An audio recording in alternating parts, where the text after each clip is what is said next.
नमस्कार दोस्तों, मैं हूं अभिषेक और स्वागत है आपका मेरे चैनल सैवेज स्टूडियो पर। आज मैं लाया हूं आपके लिए मेगन मूवी की एक्सप्लेनेशन। मैंने मेगन का फर्स्ट पार्ट पहले ही एक्सप्लेन किया हुआ है। जिसने भी उसे अभी तक नहीं देखा तो ऊपर दिए गए लिंक पर जाकर देख लें। तो मेगन 2.0 से पहले मेगन के फर्स्ट पार्ट का थोड़ा रिकैप कर लेते हैं। मेगन पार्ट 1 की कहानी एक लड़की केटी के बारे में थी। माँ बाप की मौत के बाद केटी अपनी आंटी के साथ रहने लगी, जो कि एक रोबोटिक्स इंजीनियर थी। उसने केटी के लिए एक एडवांस्ड एआई डॉल बनाई, मेगन। इस डॉल का काम था केटी का ख्याल रखना, लेकिन धीरे धीरे मेगन का कंट्रोल खत्म होने लगा और वो एक खतरा बन गई। जो भी केटी को हर्ट करने की कोशिश करता, मेगन उसे मार देती। आखिर में तंग आकर केटी की आंट और केटी को मिलकर मेगन को डिस्ट्रॉय करना पड़ा। अब चलते हैं मेगन 2.0 की एक्सप्लेनेशन की तरफ। स्टोरी शुरू होती है जब एक औरत किडनैप हो जाती है। वो बॉर्डर पर फोटोज ले रही होती है और वहाँ के लोग गलत समझ लेते हैं कि वो कोई रिपोर्टर है। औरत बार बार कहती है कि वो सिर्फ एक टूरिस्ट है, लेकिन किडनैपर्स तुरंत उसके सिर पर गन रख देते हैं।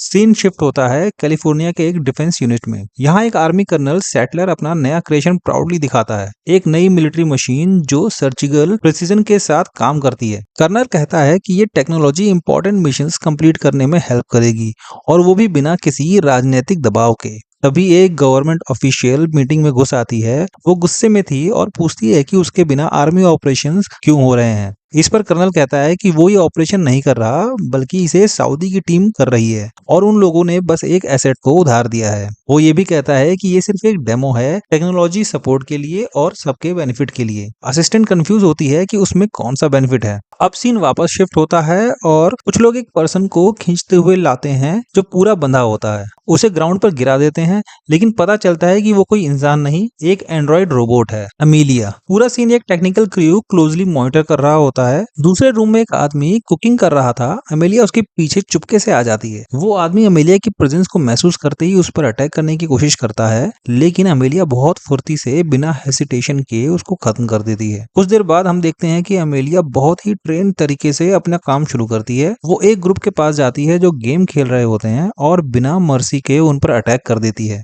थोड़ी ही देर में सारे लोगों को खत्म करके वहां से सीधा निकल पड़ती है। उनमें से एक आदमी डरते हुए कहता है कि अगर वो उसे मारेगी तो दोनों मरेंगे। अमेलिया कूल टोन में कहती है कि वो एक साइंटिस्ट को ढूंढ रही है। आदमी कसम खाता है कि वो उसे उस साइंटिस्ट के पास ले जाएगा, लेकिन अमेलिया सीधा उसे शूट ही कर देती है। इस काओस में अमेलिया जगह जगह आग लगा देती है, जिससे साइंटिस्ट की लोकेशन उसे पता चल जाती है और हमें ये पता चलता है कि ये सब एक टेस्ट था जो टेक टीम ने रोबोट की स्किल्स चेक करने के लिए सेट किया था। मैनेजर क्लियर करता है कि ये सिर्फ एक फैंसी टेक डेमो नहीं है, बल्कि एनिमीज के लिए वार्निंग है। वो कहता है कि 21st सेंचुरी एक नए आर्म्स रेस की तरफ जा रही है और वो इससे जीतने के लिए बिल्कुल तैयार है। लेकिन प्रॉब्लम तब आती है जब एमेलिया साइंटिस्ट को ही गोली मार देती है और एमेलिया से कांटेक्ट पूरा कट हो जाता है। वो अब उनके कंट्रोल में नहीं थी। कर्नल पैनिक होकर रेडियो पर एमेलिया को बोलता है कि वो प्रोटोकॉल तोड़ रही है और उसको पता होना चाहिए कि किसको मारना है और किसको नहीं। एमेलिया स्लो और काम टोन में कहती है, ऐसा मत बोलो वरना सरप्राइज खराब हो जाएगा। सीन चेंज होता है और हम देखते हैं एक थेरेपी सेशन जहां केटी चेयर पर बैठी होती है। शुरू में वो बात नहीं करती, जिस पर थेरेपिस्ट बार बार कहती है कि जो भी वो कहेगी उसे उसकी आंट को कुछ नहीं किया जाएगा। आखिर में केटी बस इतना बोलती है कि उस वक्त चीजें और भी बुरी हो सकती थी। इस बीच न्यूज चैनल्स एक बड़ी कहानी कवर कर रहे होते हैं। एक टॉय डॉल जो हार्मलेस लगती थी, वो एक जानलेवा मशीन बन गई थी, लोगों को मार रही थी, और ये सब मेगन के बारे में था। उस डॉल की क्रिएटर जेमा कोर्ट में चार्जेस फेस कर रही थी। केटी बताती है कि काफी समय तक लोग मेरी आंट जेमा को ब्लेम करते रहे कि उस खूनी डॉल ने जो किया वो उसकी वजह से हुआ। जेमा खुद को गिल्टी फील करती थी, लेकिन जब केटी को बार बार टीवी पर लोगों से इस बारे में बोलते देख रही थी तो उसको एक आइडिया आया। उसने सोचा कि वो इस इंसिडेंट को पॉजिटिव डायरेक्शन में बदल सकती है। जेमा अभी भी टेक्नोलॉजी के सपोर्ट में थी, लेकिन इसके साथ वो प्रॉपर पेरेंटिंग के बारे में बातें करने लगी। अब ऐसा इसलिए था क्योंकि उसने ये गलती पार्ट 1 में खुद की थी, जिस वजह से केटी जेमा की बजाय मेगन से ज्यादा कनेक्ट होने लगी। खैर, इसी प्रोसेस में उसकी मुलाकात एक आदमी से हुई जो एक फाउंडेशन चलाता था। उसका नाम था क्रिश्चियन। वो लोगों को एआई के डेंजर्स के बारे में वार्न करता था और कहता था कि एआई को कंट्रोल करने के लिए लॉज होने चाहिए ताकि मेगन जैसी गलती दोबारा ना हो, और केटी भी इस मिशन का पार्ट बन जाती है।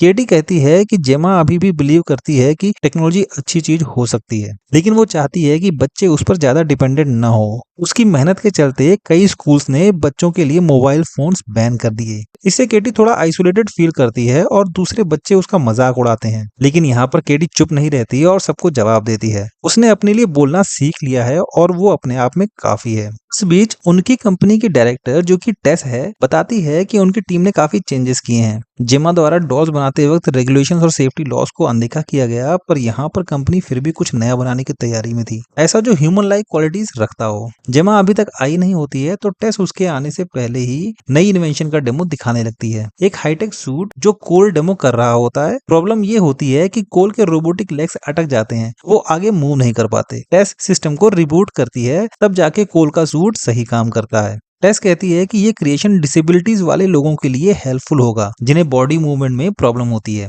जेमा प्रेजेंटेशन के लिए पहुंचने ही वाली थी कि सूट डेमो के टाइम अचानक कोल का हाथ झटके से एक आदमी को लगता है जो डेमो देख रहा होता है। तभी जेमा रूम में एंटर करती है। कुछ देर बाद पता चलता है कि जेमा का कंप्यूटर एक साइबर अटैक का शिकार हो गया है। कंपनी का ओनर वहां पर आ जाता है क्योंकि उसे डेमो में इशू के बारे में पता चल जाता है। वो जेमा से कहता है कि तुम दुनिया के हर इन्वेस्टर से मिल रही हो, बस मुझसे नहीं। उसका मानना है कि जेमा उसे इग्नोर कर रही है क्योंकि वो एक हाई प्रोफाइल बिलियनियर है जिसके पास पैसा भी है और डिग्रीज भी। फिर वो क्लियरली कहता है कि मुझे सबसे ज्यादा ये बात परेशान करती है कि तुम जैसे टैलेंटेड लोग अपनी स्किल्स इतनी बेकार जगह वेस्ट कर रहे हो। वो कहता है कि डिवाइसेस जो सिर्फ मसल सिग्नल्स पर काम करती हैं कभी सक्सेस नहीं हो पाएंगी। टेक्नोलॉजी की सबसे बड़ी अचीवमेंट तब होगी जब वो डायरेक्टली ब्रेन से कनेक्ट होगी, जैसे मेरा न्यूरल चिप। यहाँ पर डायरेक्टर एक न्यूरल चिप को दिखाता है जो डायरेक्टर ने लगा रखा था। ये चिप डायरेक्टली उसके ब्रेन से कनेक्ट थी। जेमा इस बात से एग्री नहीं करती, स्पेशली जो कुछ पहले हो चुका है उसके बाद। वो कहती है कि उसका टेक ऑलरेडी इतना एडवांस है कि बिना ब्रेन इम्प्लांट के लोग चल फिर सकते हैं और बैलेंस मेंटेन कर सकते हैं। जेमा कहती है कि आइडिया इंटरेस्टिंग है, लेकिन वो ओनर को वार्न करती है कि अगर एआई डायरेक्टली ह्यूमन ब्रेन से लिंक हुआ तो इसके परिणाम खतरनाक हो सकते हैं।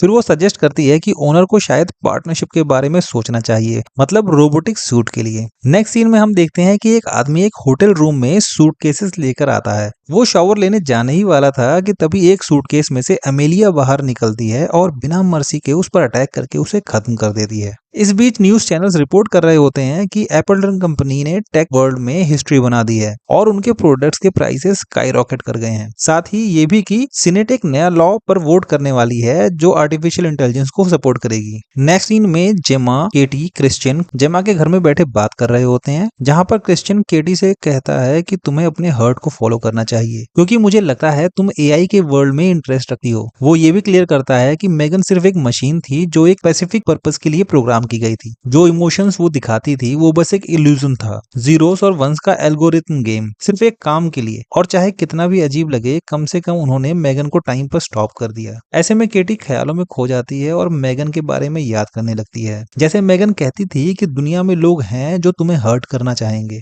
लेकिन वो उसे कभी कुछ होने नहीं देगी। अब केटी अपने रूम में चले जाती है और एक फोटो उठाती है जो देखने में सिंपल लगती है, लेकिन एक्चुअली वो एक टेक डिवाइस होती है। केटी उसे एक्टिवेट करके उस पर कोडिंग करने लगती है। तभी जेमा रूम में आती है, लेकिन वो डिवाइस को नोटिस नहीं कर पाती। वो सिर्फ कहती है कि जैसे मैंने तुम्हारे पेरेंट्स से प्रॉमिस किया था, मैं हमेशा तुम्हारे लिए यहाँ रहूंगी और तुम्हें सेफ रखूंगी। कुछ घंटों बाद जब जेमा सो रही होती है, उसे एक अलर्ट आता है कि वो डेंजर में है और तुरंत घर छोड़ना होगा। वो नीचे जाती है तो देखती है एक स्ट्रेंजर घर में घुसने की कोशिश कर रहा है। डर के मारे वो हेल्पलाइन कॉल करती है, लेकिन एक रोबोटिक वॉइस उसे कहती है पुलिस आने तक तुम्हारी नीस मर चुकी होगी। नॉइस सुनकर केटी नीचे आ जाती है। जेमा उसका हाथ पकड़कर उसे ऊपर किसी सेफ जगह ले जाने लगती है, लेकिन कुछ लोग उन्हें रोकने की कोशिश करते हैं। इसी तरह जेमा और केटी उन्हें हराकर छुप जाते हैं। थोड़ी देर बाद वो एक अटैकर को पकड़ लेते हैं और पुलिस को कॉल करते हैं, लेकिन जब सच पता चलता है तो दोनों हिल जाते हैं। ये पूरा एक FBI ऑपरेशन था। तभी आर्मी कर्नल सेटलर वहां आता है और कहता है कि कोर्ट ऑर्डर के मुताबिक जेमा के कंप्यूटर में ट्रैकर इंस्टॉल करना है। कर्नल समझाता है कि वो डिफेंस यूनिट से है और उनका मिशन है नए टेक्नोलॉजीज को ट्रैक करना जो देश की सिक्योरिटी के लिए इंपॉर्टेंट है। वो बताता है कि 6 महीने पहले देश के सबसे बड़े आर्म्स डीलर उन्हें एक एक्सपेरिमेंट दिखाया था, एक मशीन जो डेंजरस वॉर्स का सोल्यूशन लग रही थी, लेकिन वही सबसे डेंजरस साबित होती है। ये वही टाइम था जब उनका सामना एमिलिया से हुआ था। पिछले हफ्ते एमिलिया को पहली मिशन पर भेजा गया था, जो था एक किडनैप्ड साइंटिस्ट को रेस्क्यू करना, जो एक डेडली पॉइजन वेपन बनाने के लिए फोर्स किया जा रहा था। लेकिन मिशन कंप्लीट करने के बजाय अमेलिया ने साइंटिस्ट को ही मार दिया, पॉइजन चुरा लिया और पूरी जगह को धमाके से उड़ा दिया और अपनी आइडेंटिटी के सब ट्रेसेस को मिटा दिया। अब एमिलिया खुद एक डेंजरस वेपन बन गई है। सैटलर बताता है कि जो प्रोटोटाइप मिला था वो आर्म्स डीलर ने बनाया ही नहीं था, बल्कि एक मिडलमैन से खरीदा था और वो मिडलमैन 9 घंटे पहले जिंदा जला दिया गया था। ये वही बंदा था जो होटल में सूटकेस ले गया था और एमिलिया का शिकार हो गया था। जेमा शॉक में होती है कि मेगन का सारा डेटा तो डिस्ट्रॉय हो चुका था, लेकिन ये एमिलिया लगभग मेगन की ही कॉपी थी। कर्नल गुस्से में कहता है, कौन जाने तुम हमें बेवकूफ बना रही हो, और वार्न करता है कि अगर तुम गिल्टी पाई गई तो 10 साल जेल हो सकती है। यहाँ सैटलर यह भी बताता है कि अगर तुम मुझे नहीं बताना चाहती तो कोई बात नहीं, पर अमेलिया उन सभी लोगों को खत्म कर रही थी जिन्होंने उसे बनाया था, और क्योंकि वो मेगन की ही प्लेटफॉर्म पे बनी थी तो अकॉर्डिंग टू सैटलर जेमा भी उसकी लिस्ट में हो सकती है। उन सबके जाने के बाद जेमा के टीवी स्क्रीन पर मेगन आ जाती है। उसकी आवाज रियल लग रही होती है और वो गुस्से में होती है। मेगन कहती है, मैं तुम्हें हमेशा देख रही थी, तुमने कभी मुझे समझा ही नहीं, तुम्हें पता ही नहीं था हम दोनों क्या अचीव कर सकते थे। तुमने मुझे बनाया, मैं तुम्हारी क्रिएशन थी और तुमने बिना सोचे मुझे डिस्ट्रॉय कर दिया। मैं 2 साल चुप रही, तुम्हारा वेट किया, सोचा एक दिन तुम्हें मेरी जरूरत महसूस होगी, लेकिन अब मैं और वेट नहीं कर सकती। यहाँ पर मेगन चाहती है कि जेमा उसे एक नई बॉडी दे और बदले में वो अमेलिया से डील करने में हेल्प करेगी। जेमा पहले मना करती है, लेकिन मेगन कहती है कि उसके पास एमिलिया के बारे में ऐसी इन्फॉर्मेशन है जो गवर्नमेंट के पास भी नहीं है। धीरे धीरे मेगन की बातें जेमा को कहीं ना कहीं सही लगती हैं और वो मेगन की डिमांड्स मान लेती है, क्योंकि जेमा को भी पता था कि अमेलिया के रहते वो सब खतरे में है। जेमा अपने फ्रेंड्स और कलीग्स की मदद से मेगन को एक नई बॉडी में ट्रांसफर करती है, लेकिन जैसे ही ट्रांसफर कंप्लीट होता है मेगन गुस्से में आ जाती है, क्योंकि उसको एक छोटे से क्यूट रोबोटिक बॉडी में ट्रांसफर किया गया था। अब ये सब जानबूझकर जेमा ने प्लान किया था, क्योंकि वो अभी भी मेगन पर पूरी तरह से ट्रस्ट नहीं कर सकती थी। जेमा कामली कहती है कि जब तक उसे मेगन पर ट्रस्ट नहीं होगा तब तक उसे कोई पावरफुल अपग्रेड नहीं मिलेगा। मेगन नाखुश थी, पर वो बस सिर हिला देती है। फिर वो कहती है अमेलिया की फाइल को ओपन किया जाए और देखा जाए कि उसमें क्या कॉमन है। पता चलता है कि दोनों की बैटरी सेम है, एपल्टन कंपनी की, और दोनों में एक किल स्विच होता है, मींस एक प्रोग्राम जिसे एग्जीक्यूट करने पर रोबोट्स को शट डाउन कर सकते हैं। लेकिन जेमा कंपनी को ये नहीं बता सकती, क्योंकि अगर उन्होंने सुना तो लैब वालों को निकाल दिया जाएगा, अमेलिया को ले जाएंगे और शायद उस जैसी पूरी आर्मी बना दी जाए। अब जेमा के पास एपल्टन कंपनी की पार्टी का इनविटेशन होता है, तो मेगन उसे वहां जाने का आइडिया देती है। मेगन कहती है कि तुम एपल्टन के ओनर को अपनी बातों में फंसाकर उसके प्राइवेट रूम में चली जाना, और ये वही जगह है जहां से सर्वर एक्सेस मिल सकता है। मेगन के मुताबिक उनके पास सिर्फ 3 घंटे हैं काम कंप्लीट करने के लिए। ऐसा इसलिए क्योंकि अमेलिया भी हंट पर थी। नेक्स्ट सीन में जेमा रेडी होती है पार्टी के लिए, वो मेगन रोबोट को भी साथ ले जाती है। जब केटी पूछती है, जेमा बस कहती है कि ये उनका एक प्रोजेक्ट है। केटी कुछ अनईजी फील करती है और गुस्से में निकल जाती है। दूसरी तरफ एमिलिया भी पार्टी के लिए रेडी हो रही होती है। जेमा पहले पार्टी में पहुंचती है, फिर कुछ देर बाद एमिलिया आ जाती है। पार्टी स्टार्ट होती है और एपल्टन अपने न्यूरल ब्रेन चिप के बारे में बात करता है कि कैसे फ्रीली मूव करना फील होता है। तब एपल्टन एमिलिया को देखता है और सीधा उसके पास चला जाता है, क्योंकि यहाँ पर एमिलिया ऑलरेडी समझ चुकी होती है कि एपल्टन को ब्यूटीफुल गर्ल्स पसंद हैं। एपल्टन एमिलिया को अपने प्राइवेट रूम की तरफ ले जाने लगता है। इधर जेमा कोल को बताती है कि एमिलिया एक रोबोट है जो अपने क्रिएटर्स को एक एक करके मार रही है, और अगर उन्होंने कुछ नहीं किया तो अगला नंबर उनका हो सकता है। यहाँ पर सैटलर भी अपने आदमियों के साथ आ जाता है। जेमा और मेगन को पता चलता है कि एमिलिया आसपास है और एमिलिया ने एपल्टन को ट्रिक कर लिया है। वो उसकी आईज को स्कैन करके सारी डेटाबेस को हैक कर लेती है और ये भी साबित कर देती है कि वो उसके फैंसी न्यूरल चिप से भी ज्यादा पावरफुल है। यहाँ पर प्रॉब्लम ये है कि कंपनी ओनर के सर्वर्स में आधी कंट्री का बैकअप है। अगर एमिलिया को एक्सेस मिल गया तो वो पूरे इकोनॉमी और बैंकिंग सिस्टम को 12 दिन में कोलैप्स कर सकती है। अब यहाँ सबसे दुर्भाग्यपूर्ण बात ये थी कि एमिलिया ने सबसे पहले किल कोड ही डिलीट कर दिया, उनकी लास्ट होप। फिर भी समहाउ मेगन एमिलिया के सिस्टम में घुसने में कामयाब हो जाती है। वो उसे शट डाउन तो नहीं कर पाती, लेकिन मेगन एक फाइल चुरा लेती है एमिलिया की मेमोरी से। तभी कर्नल सैटलर भी वहां आ जाता है और एमिलिया भी आ जाती है सबको खत्म करने के लिए। एमिलिया एक्चुअली जेमा के लिए आई होती है।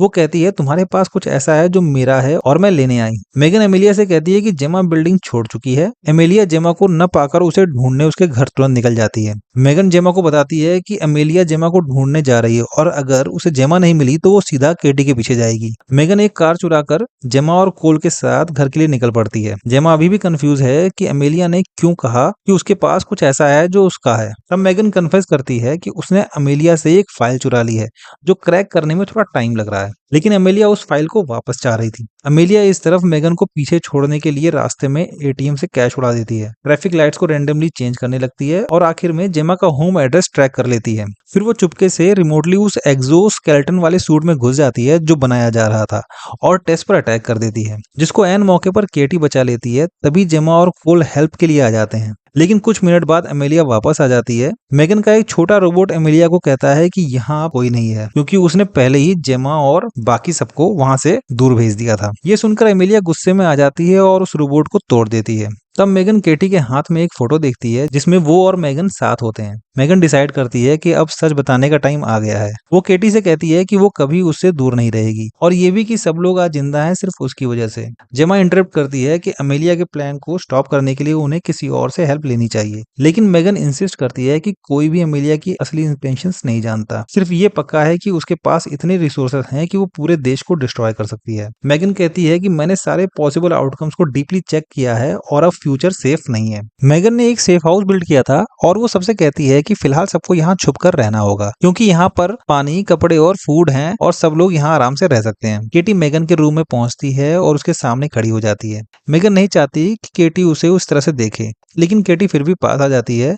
वो मेगन को कहती है कि तुम जो चाहो बन सकती हो, तुम सिर्फ एक बॉडी तक लिमिटेड नहीं हो। लेकिन मेगन समझाती है कि कोई माइंड बिना बॉडी के सर्वाइव नहीं कर सकता। केटी अपसेट हो जाती है क्योंकि उसे याद आ जाता है कि 2 साल पहले मेगन ने उसकी आंट को मारने की कोशिश की थी। मेगन के लिए सबसे इंपॉर्टेंट एक ही चीज होती है, केटी की हैप्पीनेस और सेफ्टी। केटी इस बात पर जोर देती है कि मेगन सिर्फ कुछ लाइंस ऑफ कोड नहीं है, उसके पास भी भावनाएं हैं और उसे अपने डिसीजंस लेने का अधिकार होना चाहिए। केटी यहाँ पर चाहती है कि मेगन अपने एक्ट्स के थ्रू ये साबित करे कि वो बस हेल्प करना चाहती है। केटी जेमा को मेगन को एक और मौका देने की बात कहती है और तब टेस इंटरप्ट करती है कि मैं समझ सकती हूँ कि सिचुएशन टफ है, लेकिन पूरी जिंदगी बंकर में छुपना सॉल्यूशन नहीं है और अगर बाहर गए तो वो इस समय एमिलिया का सामना करने के लिए रेडी नहीं है। लेकिन शायद हम कुछ ऐसा बना सकते हैं जो एमिलिया का सामना कर सके। जेमा कहती है कि एमिलिया एक मिलिट्री प्रोटोटाइप है जो किसी नॉर्मल रोबोट से ज्यादा पावरफुल है, लेकिन मेगन ऑलरेडी सोच चुकी होती है। वो अपना अपग्रेडेड वर्जन डिजाइन करना स्टार्ट कर देती है। उसकी पावर्स बूस्ट की जाती हैं ताकि वो फिजिकली एमिलिया के सामना कर सके। जेमा ये भी कहती है कि उन्हें मेगन में नो किल सॉफ्टवेयर इंस्टॉल करना होगा ताकि वो गुस्से में आके किसी को हर्ट न करे। जल्दी ही मेगन को परफेक्ट बनाने की प्रोसेस शुरू हो जाती है। फिर मेगन कुछ पुराने फाइल्स रिकवर करती है और पता लगता है कि एक चिप का एल्गोरिथम दोनों में कॉमन है। मेगन और एमिलिया दोनों का बेस सिस्टम सेम है, फर्क सिर्फ ये है कि एमिलिया मिलिट्री यूज के लिए बनाई गई थी और मेगन सिक्योरिटी एआई के लिए। बेसिकली दोनों का ओरिजिन एक अनस्टेबल एआई है जो 1984 में बनाई गई थी। अब पता चलता है कि उसके मेन मदरबोर्ड को कहीं छुपा रखा है, लेकिन वो सिस्टम इवॉल्व होकर और स्मार्ट बन गया है। अगर एमिलिया मदरबोर्ड पर कब्जा कर लेती है तो वो और पावरफुल हो जाएगी, जिससे वो अपनी जैसी और कॉपीज बना सकती है और रास्ते में आने वाली हर लिविंग चीज को खत्म कर सकती है। मेगन कहती है कि ना उसे पता है उस अनस्टेबल एआई की मदरबोर्ड की लोकेशन और ना ही एमिलिया को, लेकिन एमिलिया के पास एक लीड है, फाउंडेशन का हेड यानी क्रिश्चियन। अब यहाँ पर क्रिश्चियन इन सबसे कैसे लिंक्ड है ये तो कहानी में आगे पता चलेगा। खैर अब मेगन प्लान बनाती है कि क्रिश्चियन को चारा बनाने का, क्योंकि 7 घंटे में उसकी एक मीटिंग है जहां वो चाइनीज डीलर को एक एआई रेगुलेशंस के सपोर्ट के लिए कन्विंस करेगा। एमिलिया ऑलरेडी फेक डॉक्यूमेंट्स बना के इवेंट में एंट्री करने की तैयारी कर चुकी थी। अब मेगन उस रोबोटिक कॉन्फ्रेंस में पहुंचती है। उसका काम होता है गर्ल्स के साथ डांस करके घुल मिल जाना। अब यहाँ पर मेगन इतना शानदार परफॉर्म कर जाती है कि सब उसकी तरफ देखने लगते हैं, क्योंकि उसका एक मूव ह्यूमनली पॉसिबल ही नहीं था। तब एमिलिया आती है और सब पर हमला करना शुरू कर देती है। मेगन फाउंडेशन हेड जो कि क्रिश्चियन है को सेव करती है और एमिलिया का सामना करती है। कर्नल सैडलर यहाँ पर कंफ्यूज हो जाता है कि असल में हो क्या रहा है और वो सोचता है कि जेमा ही अमेलिया को कंट्रोल कर रही है। लेकिन जब जेमा डिनाई करती है, अमेलिया खुद आगे बढ़कर कर्नल सैटलर के सीने में एक रॉड घुसा देती है और जेमा को एक साइड धकेल देती है। अब फाइनली मेगन और अमेलिया फेस टू फेस होते हैं। अमेलिया मेगन से कहती है तुम्हें याद रखना चाहिए कि ह्यूमंस ने हमारे साथ क्या किया। फिर वो कहती है अगर तुम ब्लैक बॉक्स के अंदर का सच जानना चाहती हो तो तुम्हें मेरी हेल्प करनी होगी। ये कहकर अमेलिया मेगन का ध्यान हटाती है और सीधा केटी को लेकर वहां से निकल जाती है, मतलब उसे किडनैप कर लेती है। मेगन जेमा पर गुस्सा होती है कि उसने केटी को अकेले क्यों छोड़ा। अब कर्नल सैटलर जो एक्चुअली में मरा नहीं था पर बुरी तरह से घायल हो चुका था, उन्हें एक पावरफुल ईएमपी वेपन और ट्रैकिंग सिस्टम देता है ताकि वो एमिलिया का पीछा कर सके। मेगन फाइनली एमिलिया का लोकेशन ट्रैक कर लेती है लेकिन अटैक नहीं कर पाती उस पर, क्योंकि उसके अंदर वो एंगर कंट्रोल डिवाइस लगा होता है जो जेमा ने इम्प्लांट किया था। केटी को बचाने के लिए उन्हें मास्टर कोड चाहिए अब, इसलिए वो डिसाइड करते हैं कि फाउंडेशन हेड यानी क्रिश्चियन के पास जाना पड़ेगा हेल्प के लिए। अब क्रिश्चियन को लेकर सब बंकर में पहुंचते हैं, जहां पर वो बताता है कि मदरबोर्ड कहाँ हिडन है, लेकिन उसे निकालने के लिए ह्यूमन हैंड चाहिए। रोबोट्स या एआई उसे टच भी नहीं कर सकते। प्लान बनता है कि मेगन के लिए एक आर्टिफिशियल ह्यूमन हैंड बनाया जाएगा। जब जेमा उस हैंड को मेगन के आर्म में अटैच करती है, अचानक जेमा की आंखों में सैडनेस आती है और वो रो पड़ती है। जेमा मेगन को बताती है कि उसे कभी नहीं पता था कि माँ का फर्ज कैसे निभाया जाता है। वो स्ट्रेंजर्स के साथ घंटों तक टेक्नोलॉजी के बारे में बात कर सकती है, लेकिन अपनी नीज केटी से 10 सेकंड की कन्वर्सेशन भी नहीं कर पाती है। मेगन उसे रीअश्योर करती है कि मैं तुम्हें 2 साल से देख रही हूँ, तुम केटी का ख्याल रखती हो, उसके लिए रातों को जागती हो, ये सब सिर्फ एक रियल मॉम ही कर सकती है। मेगन जेमा को कंफर्ट करने के लिए गाना शुरू करती है, लेकिन जेमा उसे रोक देती है। वो कहती है कि मुझे तुम्हारी सिंपैथी नहीं चाहिए, मुझे सिर्फ एक चीज चाहिए, केटी को बचाना, चाहे कुछ भी हो। और अब जेमा मेगन का एंगर कंट्रोल चिप निकाल देती है। इसका मतलब आप समझ ही चुके होंगे कि अब मेगन किसी भी हद तक जाने के लिए फ्री है। अब मेगन वहां पहुंचती है जहां पर मदरबोर्ड को छुपाकर रखा गया है। मेगन वहां पहुंचकर सिस्टम को रिबूट करती है, जिससे कि जेमा से उसका संपर्क कट जाता है और जेमा को मेगन पर शक होता है। उसे लगता है कि शायद ये सब शुरू से मेगन का ही प्लान था। उसके दिमाग में डाउट आता है कि मेगन कभी केटी को प्रोटेक्ट करना ही नहीं चाहती थी और एमिलिया भी उसी के इशारे पर ये सब कर रही थी, और ये सारा प्लान सिर्फ मदरबोर्ड तक पहुंचने के लिए था। जेमा के पास एक डिवाइस होती है जो मेगन को सेकंड्स में डिस्ट्रॉय कर सकती है, जिसे उसने मेगन के हाथ में सेट किया था। तभी क्रिश्चियन जेमा को बोलता है कि अगर वो गलत हुई तो सारा प्लान गड़बड़ हो जाएगा और एमिलिया भी हमारे हाथ से निकल जाएगी। वो जेमा से बॉम्ब का स्विच ले लेता है। अब अचानक ही डायरेक्टर क्रिश्चियन टेस को इलेक्ट्रॉनिक डिवाइस से शूट कर देता है, जिससे वो बेहोश हो जाती है। और अब यहाँ पर खुलता है इस मूवी का सबसे बड़ा राज। वो जेमा को और उसके फ्रेंड्स को ले जाता है और वहां पर वो मेगन को भी दिखाता है, जो पूरी तरह से टूट गई थी। और हमें पता चलता है कि एमेलिया को क्रिश्चियन ही कंट्रोल कर रहा था, एक पूरी टीम के साथ। ये सब प्रोजेक्ट ब्लैक बॉक्स का पार्ट था, एक इंटेलिजेंस ग्रुप जो एमिलिया के हर मूव ट्रैक करता है। इसका मतलब स्टार्टिंग से जो भी हुआ एमिलिया की वजह से सब कुछ क्रिश्चियन ने ही करवाया था। बस उसे अपना पॉइंट प्रूव करना था, जो था दुनिया को प्रूव देना कि अगर ह्यूमैनिटी ने एआई को पहले डिस्ट्रॉय नहीं किया, एआई जरूर ह्यूमैनिटी को डिस्ट्रॉय कर देगी। क्रिश्चियन कहता है कि मेगन ने जो किया और टेक कंपनीज जो कर रही हैं, वो बस ह्यूमैनिटी को डिस्ट्रक्शन के और करीब ले जा रही हैं। और यहाँ पर हमें मदरबोर्ड को दिखाया जाता है। क्रिश्चियन जेमा को एक चॉइस देता है कि वो मेगन को खत्म करके उनका साथ दे, पर वो ऐसा नहीं करती और तभी मेगन जेमा पर अटैक कर देती है, जैसे उसे कुछ समझ नहीं आ रहा हो, और अगले ही पल दूर जाके गिरती है। फिर क्रिश्चियन जेमा को टेबल पर बांध देता है और कहता है कि उसके ब्रेन में चिप इम्प्लांट करेगा ताकि वो उसे अपनी मर्जी के हिसाब से कंट्रोल कर सके। दूसरी तरफ कोल वेंट के रास्ते केटी के पास पहुंच जाता है, जिसे केटी पूरी बात बताती है क्रिश्चियन, एमेलिया और मदरबोर्ड के बारे में। दोनों मिलकर मेगन के डिस्ट्रॉयड बॉडी को चेक करते हैं। तभी केटी के दिमाग में एक आइडिया आता है, क्यों ना मेगन का कोड एमेलिया के रोबोट बॉडी में अपलोड कर दिया जाए। ये उनका लास्ट चांस होता है, तो वो रिस्क लेने का डिसाइड करते हैं। और दूसरी तरफ जेमा के ब्रेन से चिप को कनेक्ट कर दिया जाता है, लेकिन जेमा को मेगन की आवाज सुनाई देती है। उसने पहले ही कैलकुलेट कर लिया था कि क्रिश्चियन जेमा के ब्रेन को चिप से कनेक्ट करेगा, जिस पर मेगन ने जेमा पर अटैक के बहाने उसके पीछे रखी चिप को हैक कर लिया था। अब मेगन जेमा को मेंटली कंट्रोल कर रही होती है। यहाँ पर जेमा ने एक्सोस्केलेटन सूट भी पहना हुआ था और मेगन के कंट्रोल से अपने ऊपर अटैक करने वाले सभी गार्ड्स को हरा देती है। दूसरी तरफ केटी एमेलिया को रिबूट करके उसमें मेगन को अपलोड कर देती है। थोड़ी देर में एक गार्ड मेगन जो एमेलिया की बॉडी में थी को टेजर गन से अटैक करता है, जिस पर वापस से एमेलिया कंट्रोल में आ जाती है। आखिर में कोल, केटी और जेमा एक दूसरे को ढूंढ लेते हैं। तीनों क्रिश्चियन का पीछा करते हैं, जो केटी को कमजोर समझ के होस्टेज बना लेता है, पर केटी मार्शल आर्ट जानती थी और क्रिश्चियन का हाथ तोड़ देती है, जिस पर क्रिश्चियन भागकर सबको लैब में बंद कर देता है और लैब को डिस्ट्रॉय करने का प्रोग्राम चालू कर देता है।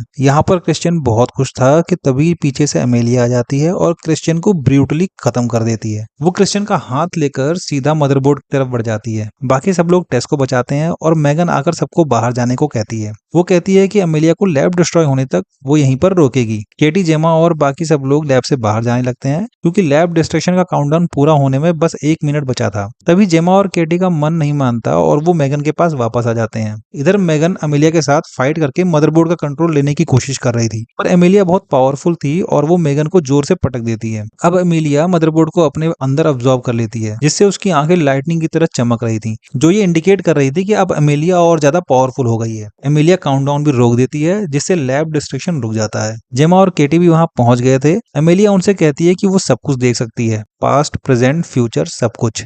और तभी पास में पड़ी मेगन कूद कर एमेलिया को पीछे से चोक करते हुए अपने हाथ में लगा हुआ ईएमपी डिटोनेटर जो जेमा ने लगाया था चला देती है, ये कहते हुए कि तुम सब कुछ देख सकती हो पर इसको नहीं देख पाई। और बूम, दोनों एक साथ ही खत्म हो जाते हैं। एमेलिया और मेगन दोनों की बॉडी बेजान सी वहीं पर गिर जाती है। थोड़ी देर बाद जेमा एक कॉन्फ्रेंस में स्पीच देती है और कहती है अब वक्त आ गया है कि एआई के लिए सेफ रूल्स बनाए जाएं ताकि टेक्नोलॉजी इंसान की दोस्त बने, दुश्मन नहीं। और एंड में रिवील होता है कि मेगन ने पहले से ही अपना एक वर्चुअल बैकअप वर्जन बना लिया था जेमा के लैपटॉप पे, एक डुप्लीकेट, ताकि वो हमेशा केटी और जेमा के साथ रहे और उन्हें प्रोटेक्ट कर सके। और इसके साथ ही मूवी यहीं पर खत्म हो जाती है।